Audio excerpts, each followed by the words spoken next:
आम आदमी पार्टी के सभी प्रमुख नेता जेल में हैं और दूसरी तरफ इसी शराब घोटाले में जेल गए और बाद में सरकारी गवाह बने राघव रेड्डी और उनके पिता श्रीनिवासुलु मांगुंटा रेड्डी आंध्र प्रदेश में जमकर चुनाव प्रचार कर रहे हैं। श्रीनिवासुलु मांगुंटा आंध्र प्रदेश के ओंगोल से चुनाव लड़ रहे हैं। इस समय में वे टीडीपी की टिकट पर चुनाव लड़ रहे हैं। पिछली बार वाईएसआर कांग्रेस के टिकट पर जीते थे। इसी 28 फरवरी को उन्होंने वाईएसआर कांग्रेस से इस्तीफा दिया और 16 मार्च को टीडीपी में शामिल हो गए। आप जानते हैं कि आंध्र प्रदेश में टीडीपी और बीजेपी का चुनावी गठबंधन है। रेड्डी के कई पोस्टरों पर चंद्रबाबू नायडू और प्रधानमंत्री नरेंद्र मोदी का फोटो लगा है। यही नहीं, राघव रेड्डी और श्रीनिवासुलु रेड्डी को भी पोस्टर से लेकर चुनाव प्रचार में एक साथ देखा जा रहा है। इन पोस्टरों में प्रधानमंत्री नरेंद्र मोदी का भी चेहरा इस्तेमाल हुआ है।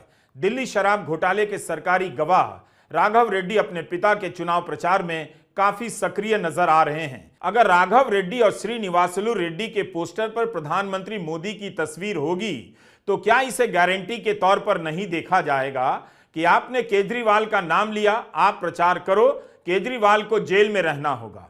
28 मार्च को राउज एवेन्यू कोर्ट में केजरीवाल ने यह सब कहा था और हमने आपको पुराने वीडियो में दिखाया भी। दूसरा बयान मांगुंटा श्रीनिवासुलु रेड्डी का है, एमएसआर का। ये सांसद थे जगन रेड्डी की पार्टी से। एक दिन 16 मार्च 2021 को 4:30 बजे मेरे दफ्तर आते हैं। 10 दिन पहले उन्होंने पत्र भेजा था कि मैं सांसद हूं, मुख्यमंत्री से मिलना है। वो मेरे पास मिलने के लिए आते हैं। मैं जल्दी में था।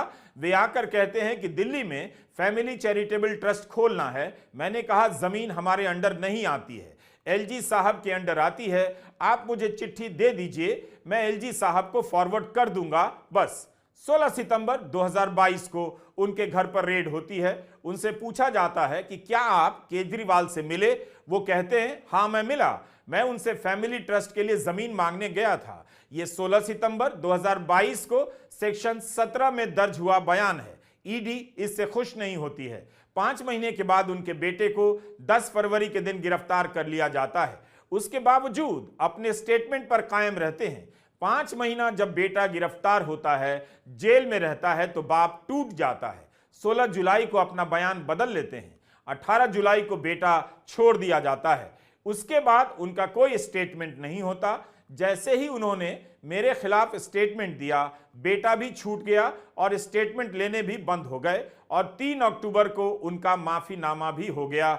मिशन पूरा हो गया। इसका मतलब ईडी को केवल और केवल मुझे फंसाना था।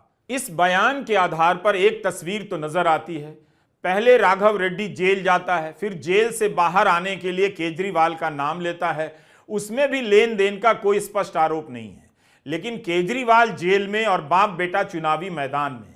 आंध्र प्रदेश का एक क्षेत्र है ओंगोल। यहां से श्रीनिवासुलु मांगुंटा रेड्डी टीडीपी की टिकट पर चुनाव लड़ रहे हैं। श्रीनिवासुलु रेड्डी और राघव रेड्डी को चुनाव प्रचार में देखकर क्या किसी के मन में सवाल ही नहीं उठेगा कि इनकी तो बहुत मौज है। इनके बयान पर एक मुख्यमंत्री को जेल में डाला गया है और ये आराम से चुनाव प्रचार किए जा रहे हैं।